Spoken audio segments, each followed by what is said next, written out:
Tudo bem com vocês? Vamos avançar, aleluia. Vamos avançar para o ministério da palavra. Abra sua Bíblia comigo, se você puder, em Lucas capítulo 15.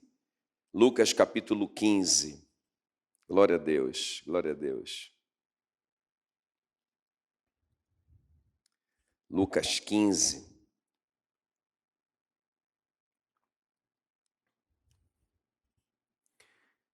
Diz assim a palavra do Senhor, a partir do versículo 17, Lucas 15, 17, diz assim: Então, caindo em si, disse: Quantos trabalhadores de meu pai têm pão com fartura e eu aqui morro de fome?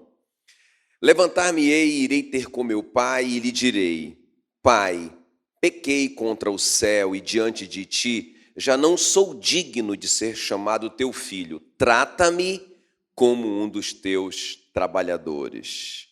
Versículo 20. E levantando-se foi para o seu pai, vinha ele ainda longe, quando o seu pai o avistou, e compadecido dele, correndo, o abraçou e beijou. E o filho lhe disse: Pai, pequei contra o céu e diante de ti, já não sou digno de ser chamado teu filho. O pai, porém, disse aos seus servos: Trazei depressa a melhor roupa, vestiu, ponde-lhe um anel no dedo e sandália nos pés. Trazei também e matai o novilho cevado. Comamos e regozijemo-nos, porque este meu filho estava morto e reviveu, estava perdido e foi achado. E começaram a regozijar-se. Curve a sua cabeça, eu quero orar por você. Espírito Santo querido, muito obrigado, Senhor. Muito obrigado porque nós estamos vivos, porque o Senhor tem guardado a nossa saúde.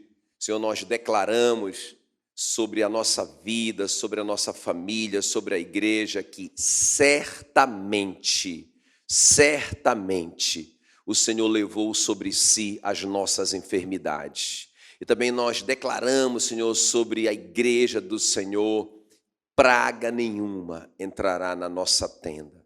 Caiam 1000 ao nosso lado, 10.000 à nossa direita, mas nós não seremos atingidos, Senhor. O Senhor disse, é verdade, o Senhor falou, então está certo. Ó Deus, e nessa manhã nós clamamos que o Senhor revele a Tua palavra no nosso coração. Que o Senhor nos desafie, que o Senhor mude a nossa vida, que o Senhor mude a nossa maneira de pensar através da Tua palavra. Em nome de Jesus. Amém, amém.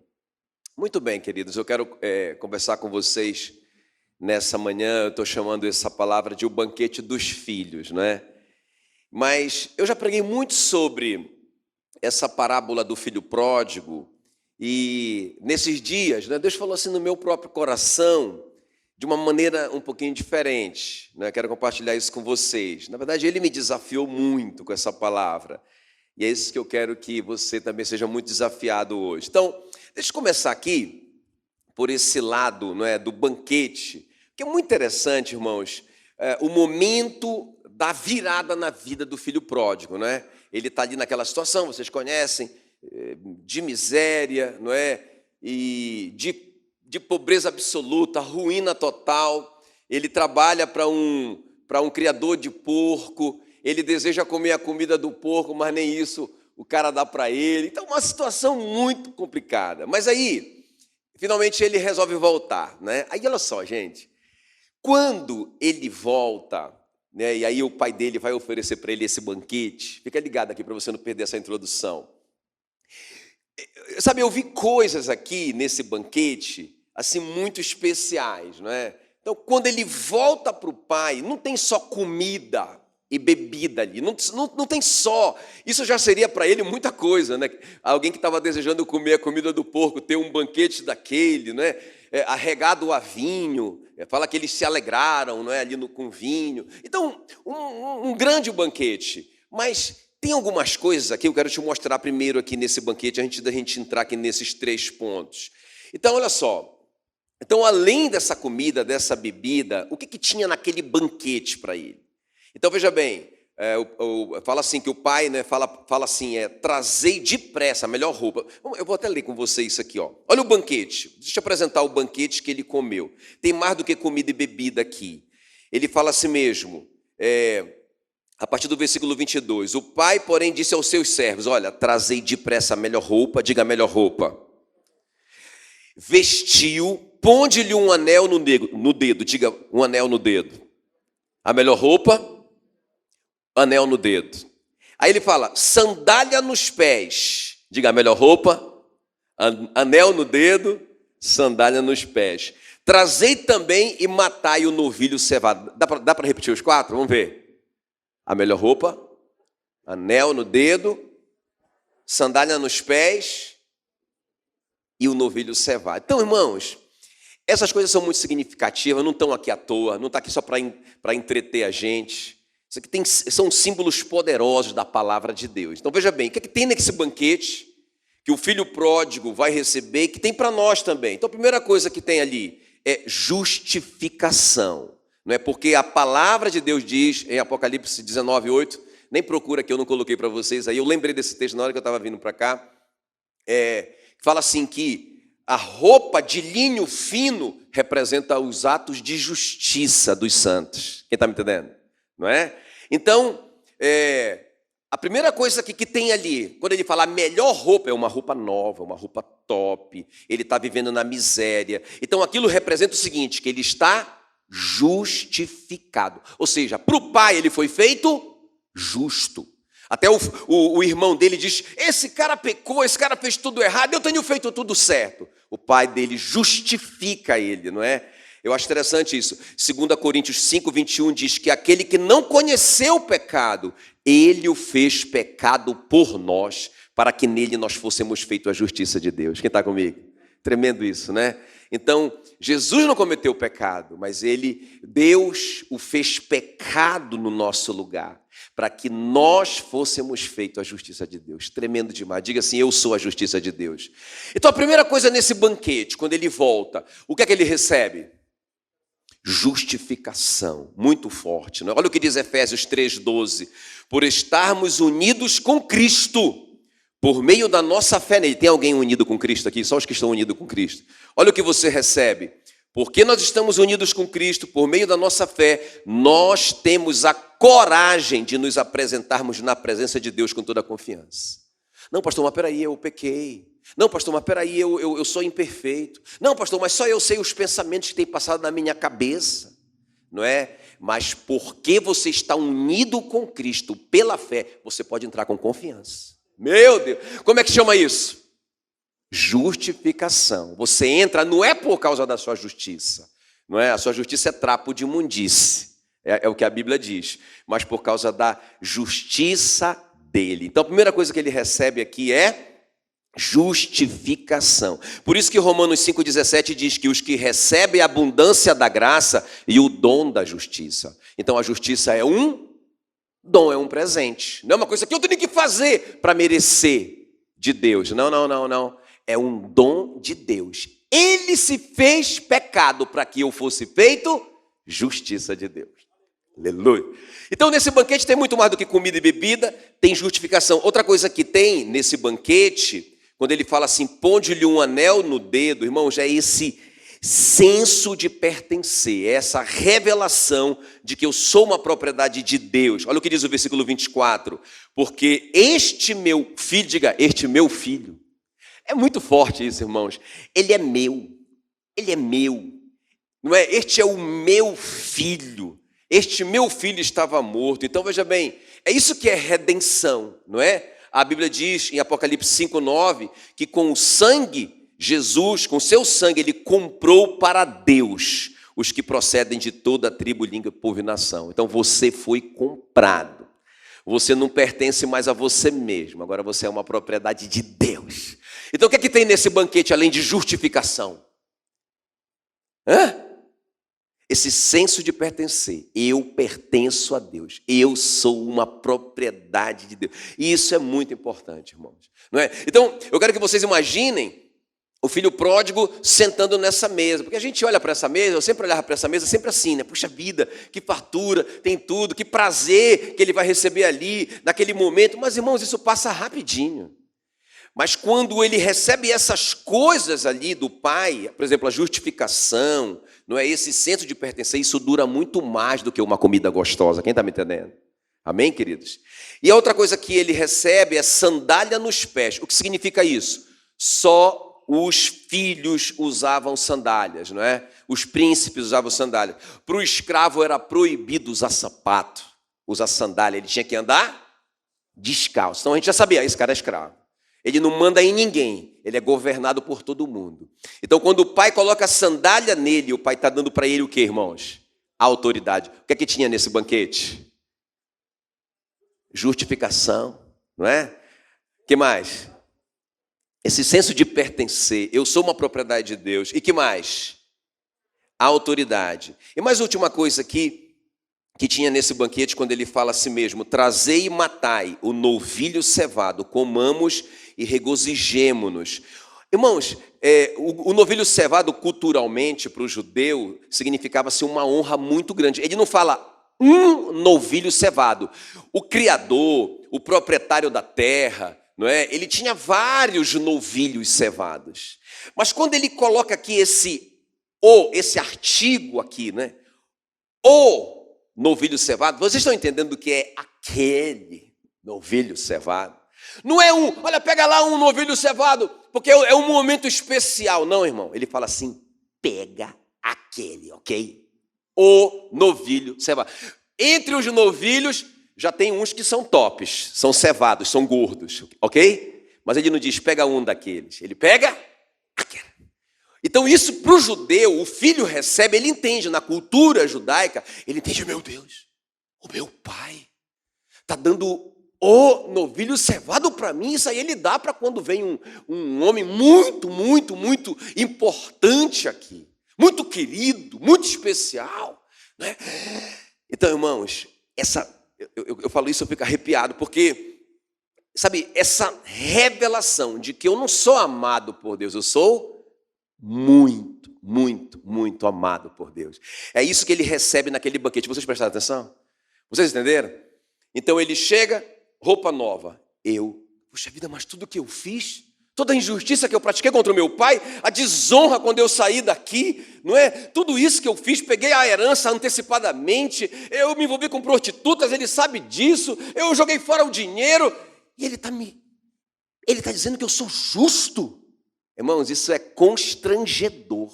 O pai coloca as vestes novas, o linho finíssimo, para dizer, você está livre, você está justificado, meu Deus do céu, não é? E também o anel. Eu esqueci do anel, né, irmãos? Sim, não, eu falei, o senso de pertencer, né? Porque o anel, vocês sabem, tinha o brasão da família. Então, quando o anel do meu pai, meu Deus, ele está dizendo que se eu assinar, ele assinou embaixo. Meu Deus, é como se fosse uma parte dele.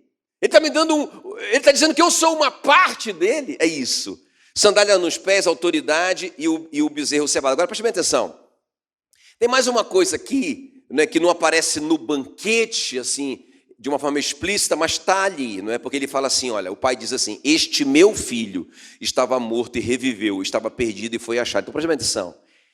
Além dele entender que ele está justificado, além dele entender que ele pertence ao pai, não é? Além dele entender que agora ele tem autoridade. Meu Deus! Quando ele colocou a sandália, eu não sou mais escravo, não é? Além dele entender isso, além dele entender que o pai o ama de uma forma exagerada, que ele nem é capaz de entender esse amor, não é? Irmão, tem uma coisa muito especial também aqui, porque o pai o chama de meu filho. Então, veja bem, eu sou filho, não é? Claro, ele sabe que ele é filho, mas de alguma forma mais especial, não é? Ele tem aquela revelação, eu sou filho. Irmão, eu vou te falar uma coisa, tem muito crente que não tem essa revelação de que é filho, não é? Olha o que diz João 1,12. Mas a todos quantos o receberam, deu-lhes o poder de serem feitos filhos de Deus. Irmão, o filho de Deus é poderoso, quem está me entendendo? Ele é filho de Deus. O poder de ser feito filho de Deus. Amém, queridos? Somos herdeiros de Deus e co-herdeiros com Cristo Jesus, Romanos 8,17. Agora, olha só. Olha o que diz 1 João 3,1. Vede que grande amor nos tem concedido o Pai, que fôssemos chamados Filhos de Deus. Que grande amor, que grande amor. Como que ele pode me pegar, me adotar, não é? Me enxertar como se eu fosse de sangue, não é? Me dar todos os direitos de um filho legal. Como que ele pode fazer uma coisa dessa com alguém que desonrou ele, com alguém que esbanjou com prostitutas, gastou o dinheiro com tudo, não é? Como que ele pode fazer isso? Meu Deus do céu. Agora, irmãos, é isso, né? O próprio Espírito, o apóstolo Paulo diz que o Espírito Santo em nós testifica com o nosso espírito que nós somos filhos de Deus. Eu penso que é até mais uma coisa, né? É até mais uma bênção desse banquete. Algo dentro da gente que comprova. Escuta bem. Algo dentro da gente que revela. O Deus Espírito Santo que está dentro da gente, que confirma que a gente está justificado. Quem está me entendendo? Que confirma, não é, que a gente é muito amado, que confirma que a gente tem autoridade, que confirma que a gente é filho, que confirma que a gente é uma propriedade. É uma revelação isso. Quem está me entendendo? Não é? Aí, para fechar essa introdução aqui, essa semana eu li uma história que eu achei muito tremenda, marcou muito a minha vida, né, que é a história do Marte. Quem ouviu essa história do Marte aí, não é? Ouviram falar do Marte? Eu não sei se é verdade essa história, mas ela é muito linda, né? Ela ilustra muito bem o que eu quero dizer. Ele era um menino de 6 anos que todo ano ele ia para a casa dos avós com os pais, não é? E aí, todo ano ele ia de férias para lá. Aí ele chegou com o pai dele e disse: pai, eu quero ir para a casa da minha avó. Não, mas não é férias ainda. Não, mas eu quero ir sozinho. Não, você não está entendendo. A casa da sua avó fica a mais de um dia de viagem de trem daqui. Você não está entendendo. Você não pode ainda. Não, pai, eu dou conta, eu consigo. E aí ele ficou com o pai dele, Finalmente o pai dele resolveu então comprar a passagem de trem. Claro, ele super recomendou ali, né, na ferrovia, não é? Que o filho dele ia viajar sozinho e tal. Ele preparou tudo para o filho, a malinha do filho, a comidinha que ele ia comer durante toda a viagem. Ele levou o Marte lá na ferrovia. O Marte entrou dentro do trem. E ele ficou lá, desesperado do lado de fora. Toda hora ele ia lá na janela e falava mais alguma coisa para o Marte. Pai, o senhor já me falou isso várias vezes. Eu vou dar conta, vai dar tudo certo. Pensa, 6 anos. Quantos anos? Finalmente, irmão, o trem ligou e... Meu Deus, o pai estava apavorado, né? E aí o Marte, então, partiu. Mas aí, um detalhe importante, que antes do trem sair... O pai dele correu a última vez lá e o trem já ia sair. Ele disse: Marte, se você ficar com medo, se você ficar angustiado, se você quiser chorar, se você ficar apavorado, eu deixei algo para você dentro do seu casaco que está dentro da mala. O Marte nem quis saber. Pai, pode ir embora, está sob controle. 6 anos.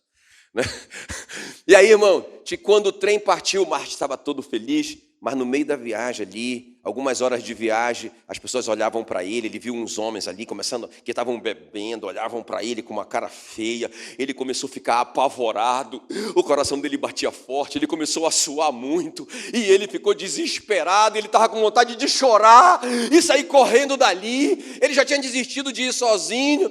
Aí ele lembrou: meu pai disse que se eu tivesse medo, tinha algo dentro do casaco. Ele foi lá, pegou o casaco dele, e aí ele pegou, quando ele viu, ele meteu a mão no bolso, ele viu que tinha um bilhete. Aí ele leu o bilhete.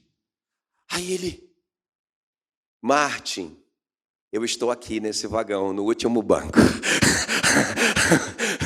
Quem está me entendendo? Sabe, irmãos, esse é o nosso Deus. Ele nos justifica, Ele nos considera justos, não é? Ele nos dá autoridade, Ele diz que nós somos propriedade dEle. Ele colocou o Espírito Santo para nos convencer disso, para nos lembrar de todas essas coisas. Ele está lá, aí a gente pensa que a gente dá conta, mas Ele sempre está conosco. Ele está no último banco, só te vigiando. Se você ficar apavorado, é só pegar o bilhete. Quem está me entendendo? Muito bem. Então, irmãos, o que eu quero te mostrar nessa manhã é que o filho pródigo, ele fez algumas coisas. Ele fez 3 coisas para ele chegar naquele momento do banquete, ok? Então é muito importante isso, né? Porque quando a gente fala sobre o filho pródigo, a gente fala muito sobre o que ele recebeu, a graça que ele recebeu, foi tudo de graça. É verdade. tudo de graça, tudo pela graça. Ele não merecia nada disso, mas vocês vão concordar comigo aqui. Que se ele não tivesse feito essas coisas que ele fez, ele jamais teria desfrutado daquele banquete. Jamais.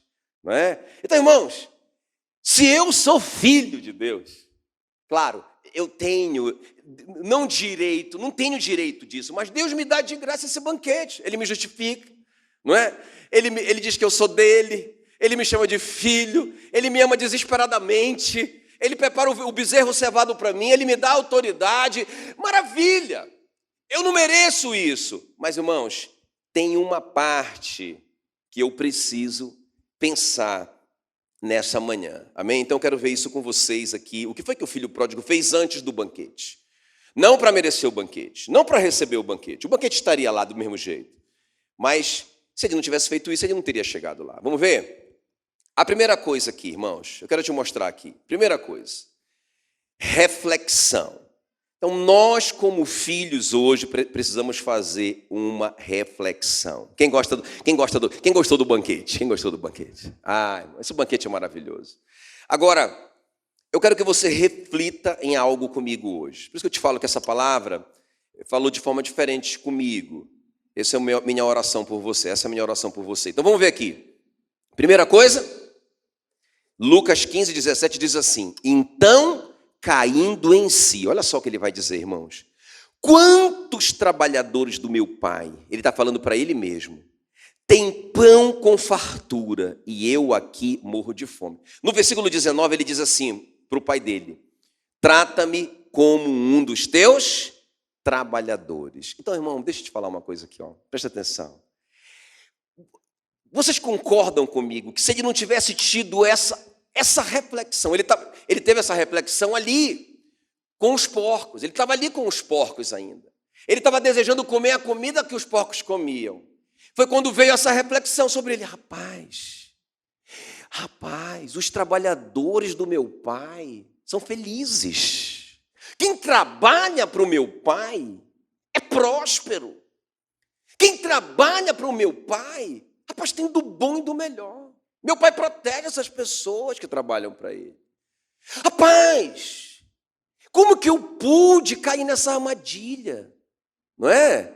Eu só queria o banquete. Irmãos, deixa eu te falar uma coisa aqui, por favor, essa palavra, eu quero que ela seja muito leve para você. Mas eu vejo que a igreja hoje em dia, né, não é essa igreja sempre é exceção, amém? Mas a igreja hoje em dia, irmão, ela pensa praticamente só no banquete. Eu sou justificado, verdade, né? Eu não mereço, mas ele me justificou, ele me fez justiça, tranquilo, verdade. Eu sou filho, sou herdeiro de Deus e co-herdeiro com Cristo Jesus. Olha com que grande amor o Senhor me amou, me chamando de filho. Top!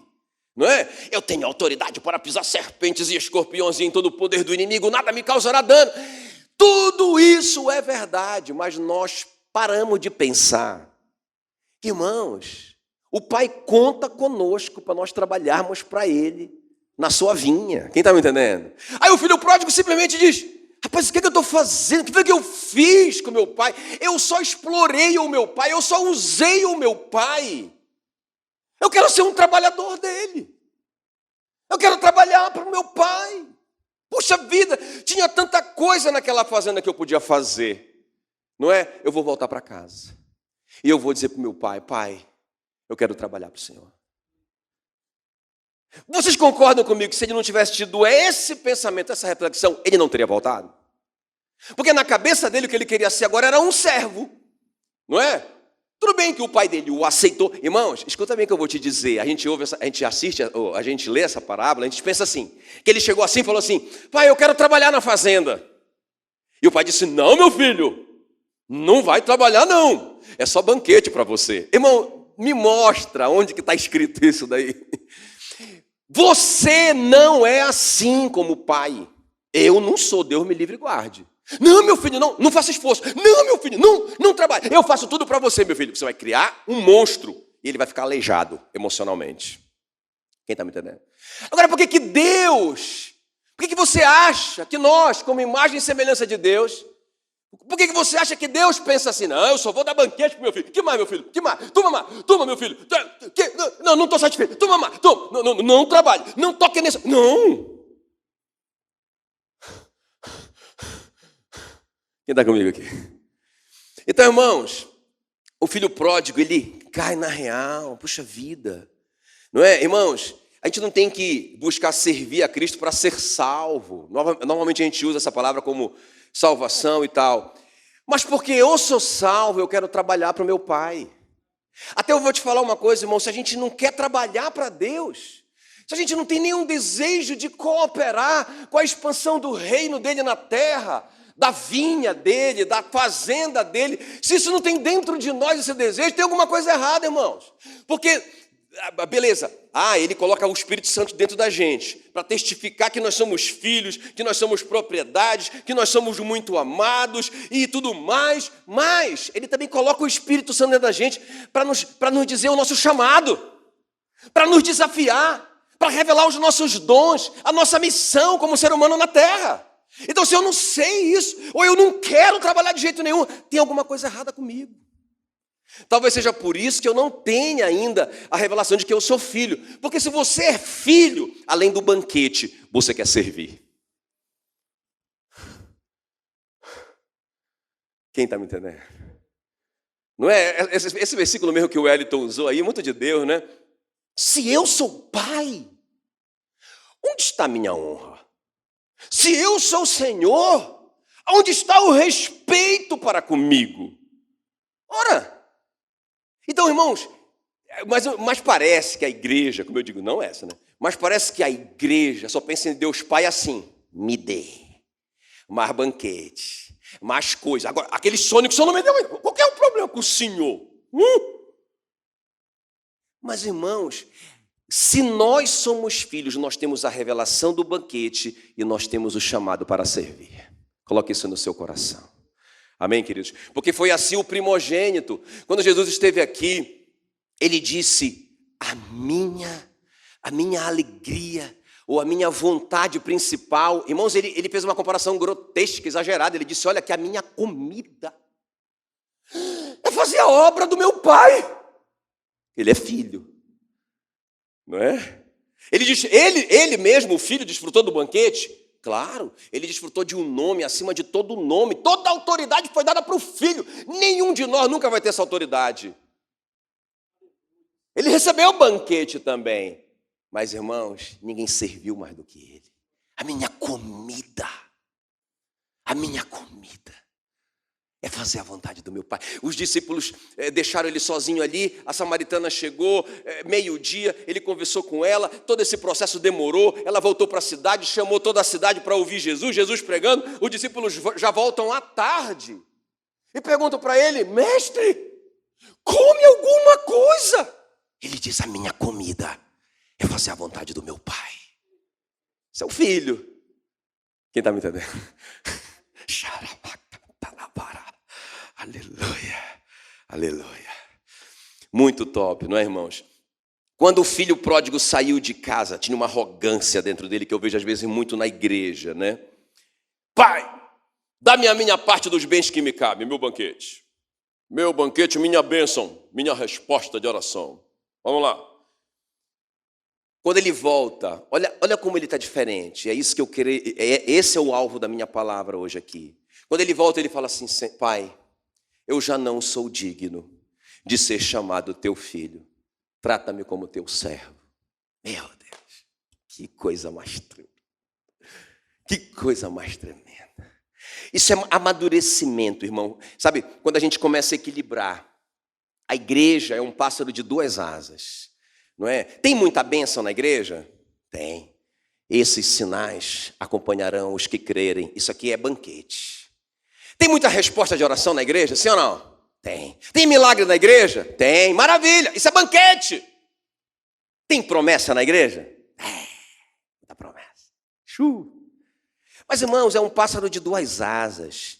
Cada um de nós tem uma missão, tem um papel. Nós somos membro de um corpo. E nós não somos um parasita de um corpo. A Bíblia não diz, parasita do corpo sois vós. Mas eu acho que alguns pensam isso. Eu estou ali como um parasita, só sugando o sangue, só sugando os benefícios do corpo, mas eu não tenho que fazer nada. Não. Você é membro do corpo. Quem está me entendendo? Você é membro do corpo. Muito bem, vamos avançar então. Segunda coisa aqui. Não é? É diferente essa palavra, não é? Você já tinha ouvido uma palavra do filho pródigo com essa perspectiva? Não é? Aponta para você mesmo, diga assim mesmo, vai trabalhar. Vai trabalhar para o seu pai. Né? Mas está sendo leve para vocês, está tranquilo? Né? Não quero colocar pressão em vocês não, tá, irmãos? A segunda coisa aqui, não quero que vocês saiam daqui em crise. Essa palavra não me deixou em crise, ela me deixou assim, sabe? Olha, meu Deus, eu amo tanto o meu pai. Eu sou tão grato por tudo que o meu pai tem feito comigo. Eu sou tão grato por esse banquete que eu tenho né, usufruído, não é? Meu Deus, ele me justificou, ele me chama de filho, ele me deu autoridade, ele me santificou, ele me perdoou, ele me deu um banquete, ele me deu um anel, ele me chama de propriedade dele, ele faz tudo isso comigo, e eu vou ficar só parado. Não, eu quero servir meu pai. Não porque é obrigação, mas porque eu estou muito grato. Quem está me entendendo? Não é, irmãos? Puxa vida, então não é sobre, ei Deus, está faltando mais um negocinho que eu não tenho. Não, irmãos, é sobre, Senhor, o que eu posso fazer? O que eu posso te servir? Em que eu posso te servir? Né? Vamos avançar, segunda coisa. Ele foi para junto do pai, né? Então a primeira coisa, ele refletiu. Cara, peraí. Não, peraí, está errado. Não é isso, não, essa conta não está batendo. Né? E a segunda coisa, ele foi para junto do pai. Porque, olha, irmãos, presta bem atenção no que eu vou te falar. Lucas 15, 20. Levantando-se foi para o seu pai. Porque, veja bem, a gente está muito habituado na nossa geração, fica comigo aqui, ó, não distrai. A gente está muito habituado na nossa geração, assim, com um conceito de sucesso que não tem nada a ver com a Bíblia. Não é? Porque, irmãos, veja bem, ele poderia se levantar de lá e ir para um criador de gado, de vaca, longe do pai. Não é? Ele poderia se levantar de lá e, sei lá, e trabalhar com garimpo para pegar ouro. Ele poderia se levantar de lá e conseguir um outro emprego que ele ganhasse melhor. Sabe, irmãos, ele se levantou de lá e foi para perto do pai dele. Isso parece óbvio, mas o que eu tenho visto muito na nossa geração é a gente correndo tanto pelo sucesso que a gente está ficando longe de Deus. Está ficando longe do Pai. É impressionante, irmãos. Olha, e vou te mostrar aqui agora, porque essa foi a revelação, essa foi a meditação da semana para o meu coração. Quando eu estou falando meu coração, significa, Deus falou comigo, Ele me exortou com o seu amor, não é? Só quero compartilhar com vocês. Irmão, sucesso longe do Pai acaba nas trevas. Escuta bem, eu vou te mostrar isso aqui na Bíblia. Quer ver? Me acompanhe aqui em Mateus 22. Eu vou te mostrar aqui a parábola do grande banquete. A gente está falando sobre o banquete dos filhos. Não é? Olha só, irmãos. Mateus 22, versículo 2 em diante. Queria ficar ligado para você não perder. Olha como que sucesso longe do Pai dá errado. Dá errado. Eu já vi isso na prática, muitas e muitas vezes. A pessoa está lá, é quase o filho pródigo, aí, tipo assim, está tudo dando errado e tal. Aí o cara volta para casa. Né? Não, volta para casa não. Aí ele começa a fazer outra coisa, né? Para ganhar dinheiro. E ele vai, e ele começa a dar certo. Mas, irmãos, a gente pode... Eu não estou te dizendo que você buscar dinheiro é você ficar longe do Pai. Pelo amor de Deus. Não estou falando isso. O que eu estou te falando é que é uma linha muito fina. Tem uma linha muito fina aí. Você buscar o sucesso e você ir embora. E quando você faz uma avaliação, você diz, eu estou tendo sucesso. Está tudo dando certo. Né? Eu lembro eu falando para um camarada, né? Numa igreja muito, muito, muito distante, num país muito, muito distante. Eu falei para ele assim, mas você está longe de Deus, cara. Ele falou, não estou. Porque se eu tivesse longe de Deus, os meus negócios não estavam dando certo. Não é? Eu disse, não, irmão, você está enganado, porque os negócios do Sansão estavam de vento em popa. O Sansão arrancava o portão da cidade, carregava na cabeça, levava para cima do monte, com uma queixada de jumento, ele matava 1000 filisteus, ele era um juiz de Israel, ele estava cumprindo a missão. Pensa, um juizão poderoso, milionário. Mas ele estava caminhando para longe de Deus. Né? Irmão, e não deu outra. Não deu outra. Várias vezes eu já vi essa cena. O cara está lá, né? O cara está lá, quebrado. Está muito mal. Seja na área financeira, seja no casamento, seja em qualquer área. Aí ele levanta. Bota uma decisão. O meu coach me encorajou. Eu vou. Lá vai eu. Ele vai na força do braço, ele não vai para Deus e ele acaba nas trevas. Deixa eu te mostrar na Bíblia. Mateus 22, 2. O reino dos céus é semelhante a um rei que celebrou as bodas de seu filho. Olha só como que é o reino dos céus, gente. Então enviou os seus servos a chamar os convidados para as bodas, mas estes não quiseram vir. Então ele mandou primeiro, não é? Chamar os convidados. Os caras disseram simplesmente, não vou. Não deram nem desculpa dessa primeira vez. Não estou interessado. Pensa bem, gente. Vamos entender isso. O rei vai casar o filho. Isso para a cultura judaica é uma coisa muito grande. E o rei está promovendo uma festa, ele não está pedindo coleta de ninguém, ele vai bancar tudo. Ele quer honrar o filho dele. Que coisa, não é? Isso é a tipologia, né, do casamento de Jesus com a igreja.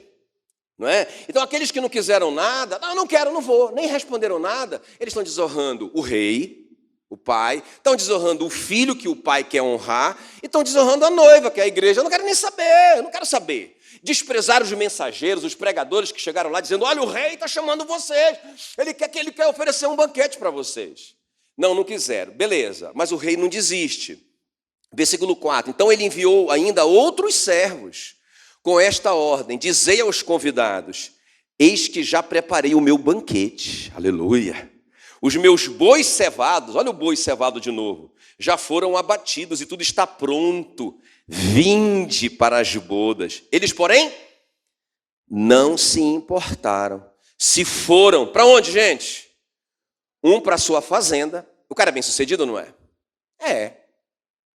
Ele está bem sucedido. O que mais? Para onde ele foi mais? Para os seus negócios. Aqui é comércio. A palavra aqui no grego é comércio. Beleza, o cara está dando certo na vida. Mas ele se levanta e vai para o outro lado. É igual Deus chama o Jonas. Jonas, vai pregar o evangelho lá em Nínive. Aí ele ouve a palavra e ele se levanta. Mas ele vai para o outro lado, para Tarsis, para longe de Deus. Irmão, dá tudo errado. Ele vai para as trevas, para dentro do grande peixe. Quem está me entendendo? Não é? Então aí, olha só, irmão, o que vai acontecer aqui?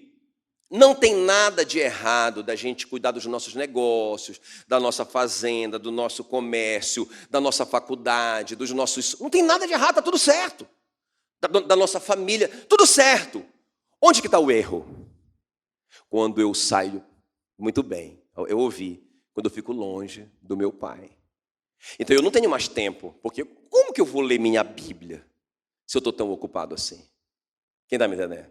Como que eu vou ter vida de oração? Como que eu vou trabalhar na vinha do papai? Como que eu vou apoiar ou fazer algo que ajuda na expansão do reino? Eu não tenho esse tempo. Eu uso todo o tempo. Irmão, esse é o erro. Porque, veja bem, a mensagem do dízimo, irmão, não é só financeira. A mensagem do dízimo é que uma parte de tudo é para Deus. Quem está comigo aqui? É uma mensagem subliminar. Esse dinheiro que você ganha, mas é o que ganha. Meu irmão, ele que te dá saúde, acorda. Ele que te dá inteligência, ele que te dá graça diante dos homens. Uma parte é para o reino. Isso é só um exemplo. Mas o meu tempo também, eu tenho que dar o dízimo. Quem está me entendendo? Como é que eu pego todo esse tempo de vida que ele me deu de graça? Gente, ele me justifica, ele me perdoa, ele me dá autoridade para quê? Só para eu usar tudo isso para o meu próprio benefício? Vocês não estão vendo que não tem sentido isso? Se fosse isso, irmãos, quando você entregou a sua vida a Jesus, ele te levava logo, pronto, está resolvido. Não é? Não, ele te dá essas ferramentas, ele te dá um anel, ele te chama de propriedade dele, ele te chama de filho, não é? Ele te justifica para você libertar outros. Como que você pega todo esse tempo e usa só para você? Irmão, tá errado. Tá leve ainda, tá, irmãos? Tá, né? Estou preocupado com você.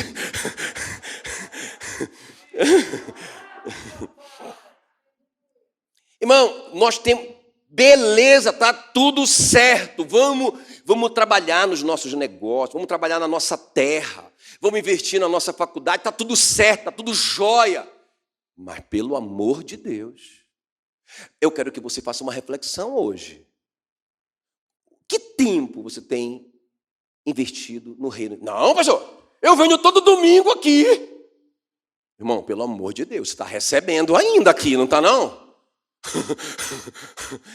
Não fez mais do que a sua obrigação, irmão. Quem está me entendendo? Eu estou lendo a minha Bíblia. Não fez mais do que obrigação. Tinha que ler mesmo. Eu orei. E daí? Trabalhou. Visitou alguém. Né? Serviu. Quem está me entendendo? Amém, queridos? Olha o que Jesus disse. Olha o que Jesus disse. Mateus 22, 8, né? É Jesus que está contando essa parábola, então ele diz, então ele disse aos seus servos, está pronta a festa, porque ele falou assim, olha, eles não querem vir. E eu mandei outros pregadores lá, eles também não quiseram. E eles foram trabalhar, foram fazer as coisas dele, eles não querem honrar o meu filho, eles não querem me honrar, eles desprezaram a noiva também, os pregadores, eles não querem saber. Então faz o seguinte, chama todo mundo que vocês quiserem chamar. Chama os pobres, os miseráveis, todo mundo, chama eles, não é?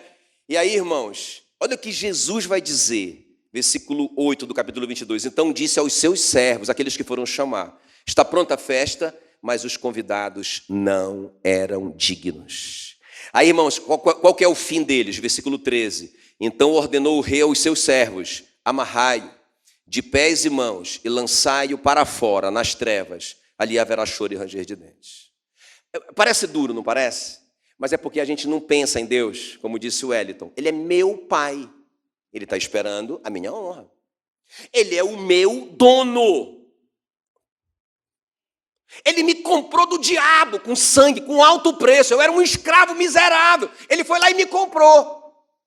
Agora ele diz, vem para o banquete, filho. Eu fiz um banquete para você, vem. É claro que você vai ajudar também. Porque filho saudável tem banquete, mas também quer trabalhar. Não é? Vem. Não vou. Como? Não entendi, filho. Talvez você não entendeu. Eu vou mandar outra pessoa para te explicar de uma outra maneira. Talvez esses servos que eu mandei eram muito simples na sua maneira de falar e vocês não entenderam. Tá bom, então eu vou mandar outros, mais faixa preta, não é? Mais formados em teologia e etc e tal. Tá bom, vamos lá. Aí eles vão. Aí os caras dizem, não vamos não, estamos ocupados demais com as nossas coisas. Ah, é? Vocês não entenderam nada. Vocês não estão entendendo nada. Vem cá. Vocês não são dignos. Pessoal, aquele pessoal que vocês foram lá convidar, amarra todo mundo. Não vou falar nenhum. Acho que isso é pesado, né, irmãos? Acho que eu não devo falar isso, não. Tá bom. E a última coisa para a gente orar. Então, reflexão. O filho pródigo refletiu, não é? Ele foi para junto do pai, ele entendeu que não há sucesso longe de Deus. E último lugar, e eu quero terminar com isso. Irmão, ele veio do jeito que ele estava, versículo 20. Vinha ele ainda longe quando seu pai o avistou e, compadecido dele, correndo, o abraçou e beijou. Então, isso é muito tremendo, porque presta atenção aqui, ó, fica ligado.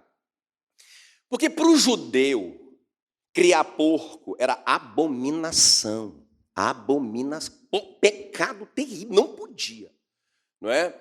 E ele sabia que o pai dele era judeu. Ele sabia que ele estava criando porcos. Irmão, vocês sabem, né?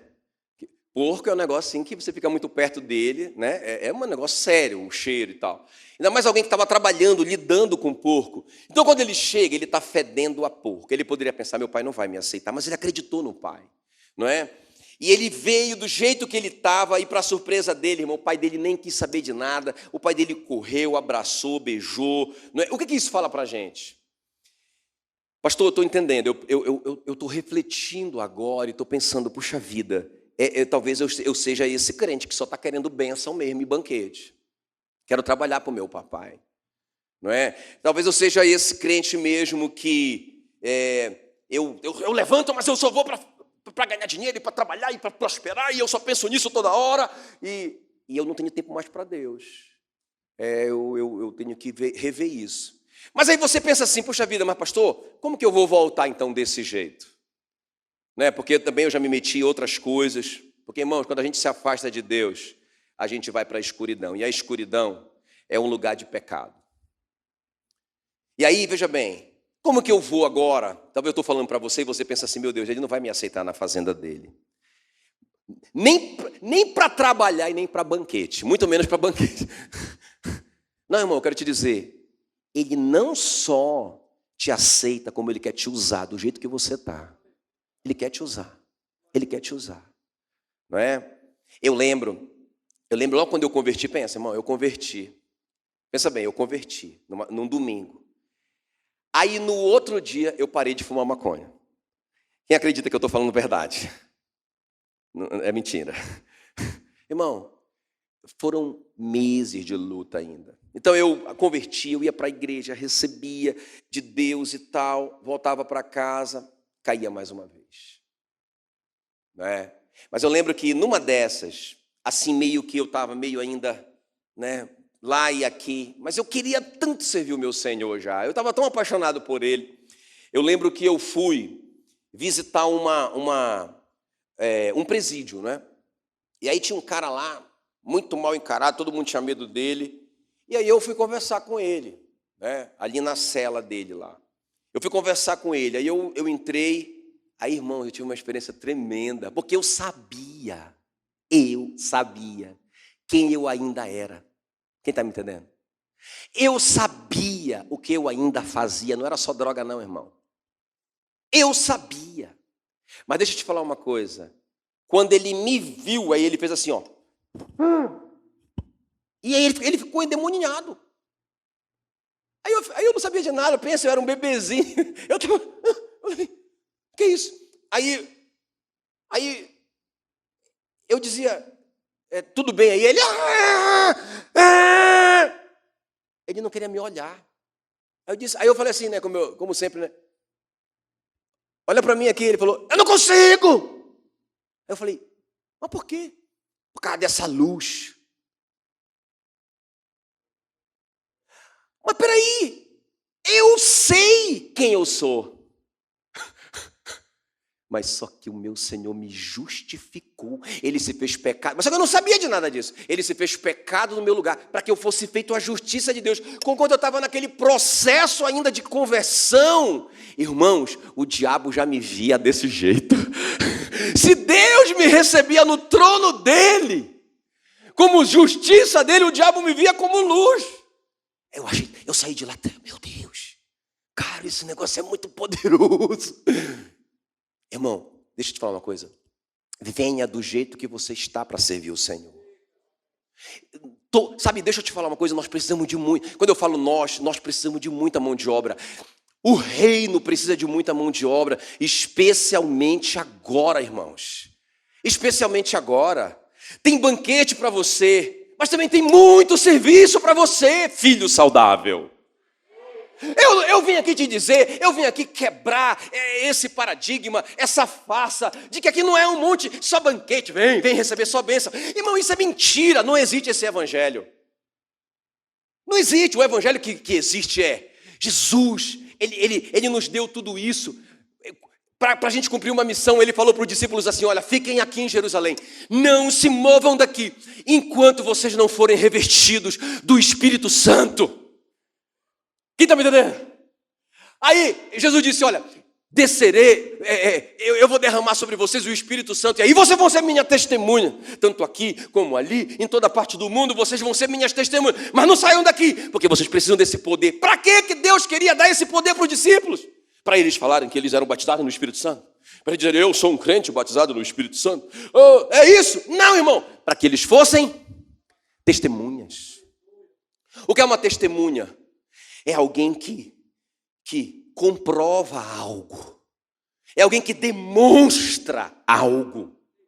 Então tudo que nós recebemos de Deus e temos recebido de Deus, irmão, é para a gente cumprir uma missão. Ok? Olha só o que Jesus disse em Marcos 10, 43.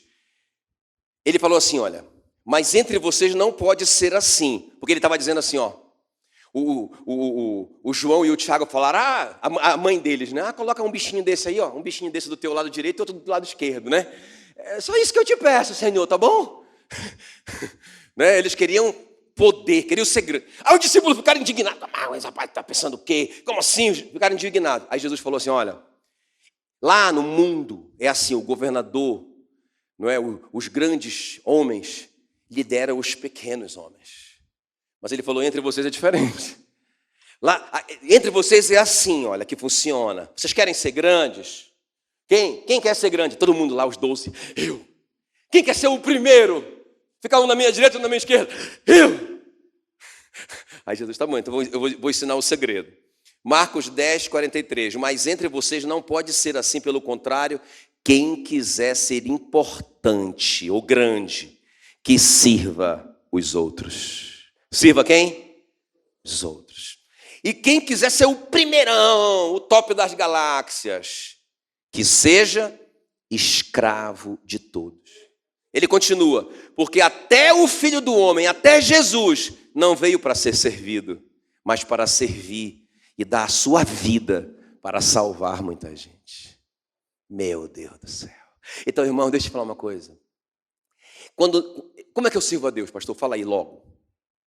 Você serve a Deus servindo as pessoas, não é? Você serve a Deus investindo na vinha dele, na plantação dele, não é, queridos? Em Mateus 21, 28, fala que Jesus conta uma parábola dos 2 filhos, né? Um homem tinha 2 filhos, chegando-se ao primeiro disse, filho, vai trabalhar na minha vinha. O que foi que ele disse? Esse filho que ele falou primeiro, quem sabe? Ele disse, eu vou. O que foi que ele fez? Não foi. Aí ele chamou o segundo, filho, vai trabalhar na minha vida. O que foi que ele disse? Eu não quero, ele disse. Ele não disse que ele não ia, ele disse, eu não quero. Mas depois ele se arrependeu e foi. Será que esse é o nosso caso? Irmãos, então veja bem, tem uma vinha, o pai tem uma vinha, filho, vai trabalhar na minha vinha. Esse é o mandamento dele para nós. Amém? Então, quando eu estou servindo as pessoas, eu estou trabalhando na vinha do meu pai. Amém? Aí eu vou terminar com a história do Charles Spurgeon. Eu sou apaixonado pelo Charles Spurgeon.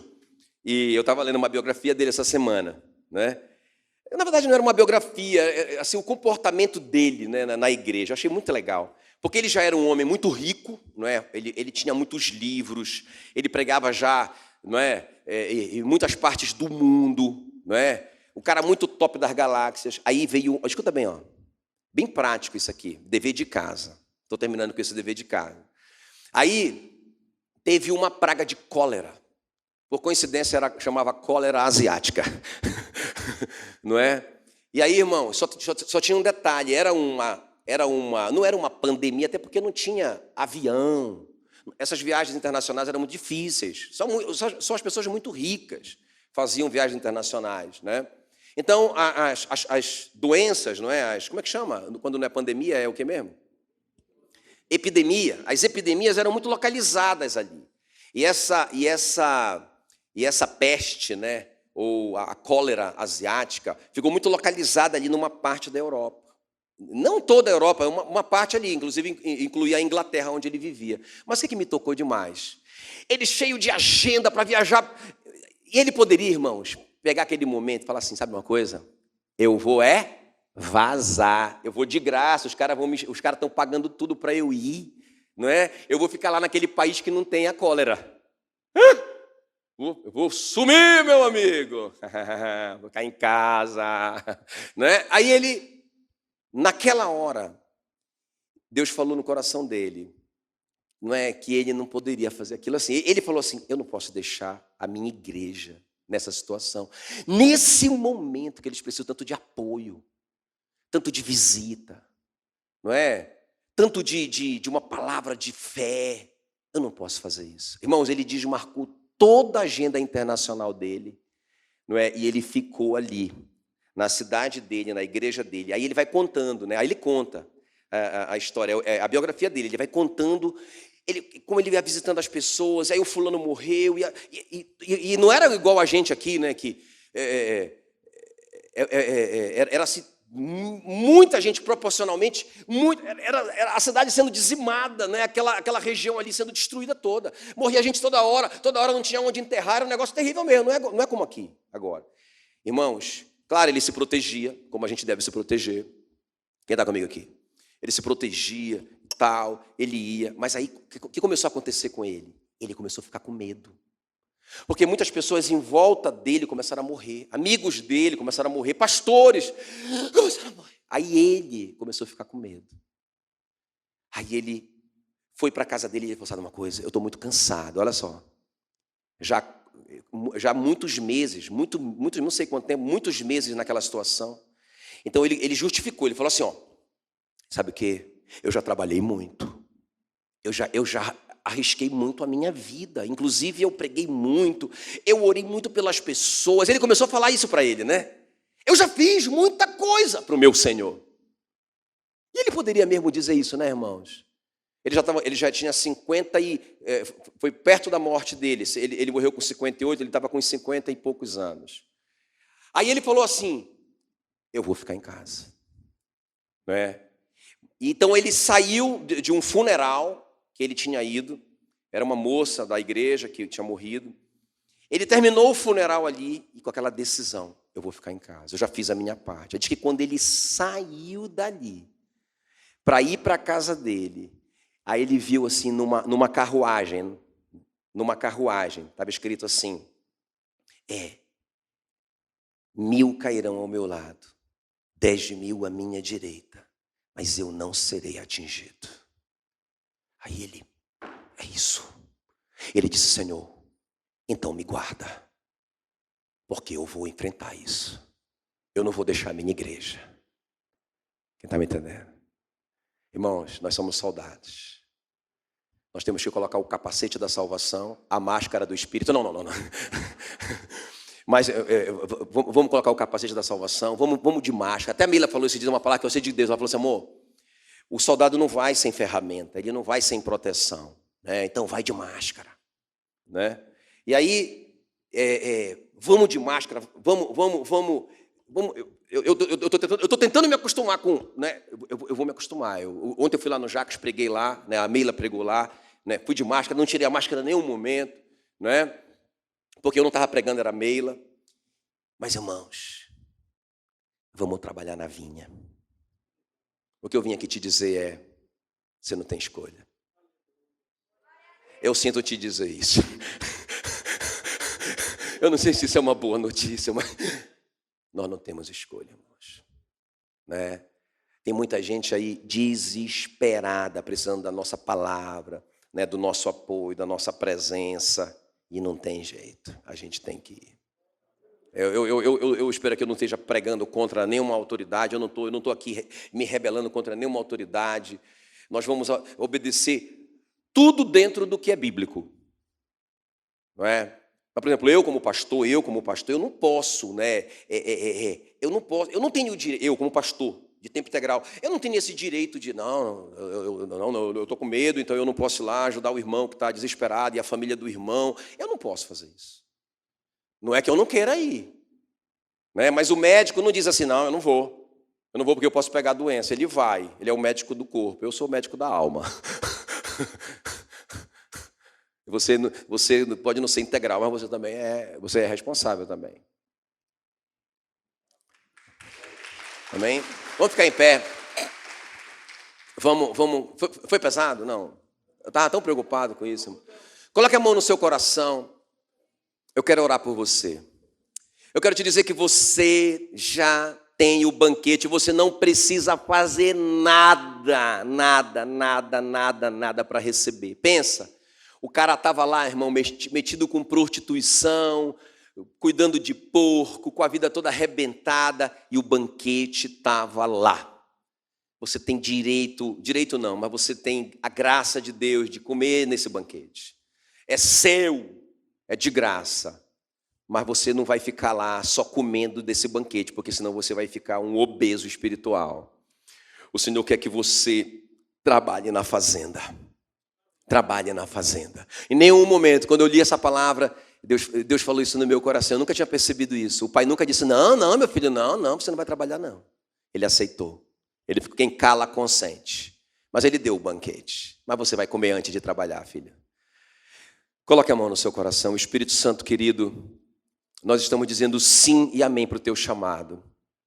Nós somos filhos, somos herdeiros, somos justificados, somos comprados, somos lavados, somos redimidos, temos o Espírito Santo dentro de nós, nós temos toda a autoridade contra Satanás e seus demônios, nós somos embaixadores em nome de Cristo.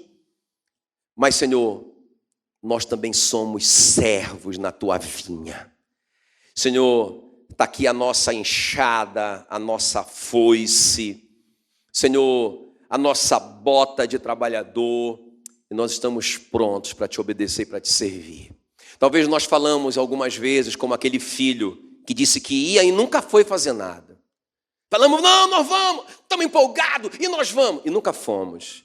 Mas hoje, Senhor, nós estamos aqui para te pedir perdão e te dizer que não só nós iremos, mas nós já estamos no caminho do trabalho agora, em nome de Jesus. Quando nós sairmos daqui, nós já vamos estar no caminho do trabalho. Para ligar para alguém, para fortalecer alguém, para cuidar de uma célula, para cuidar de uma pessoa. Senhor, nós estamos prontos para investir no teu reino. Em nome de Jesus. Em nome de Jesus.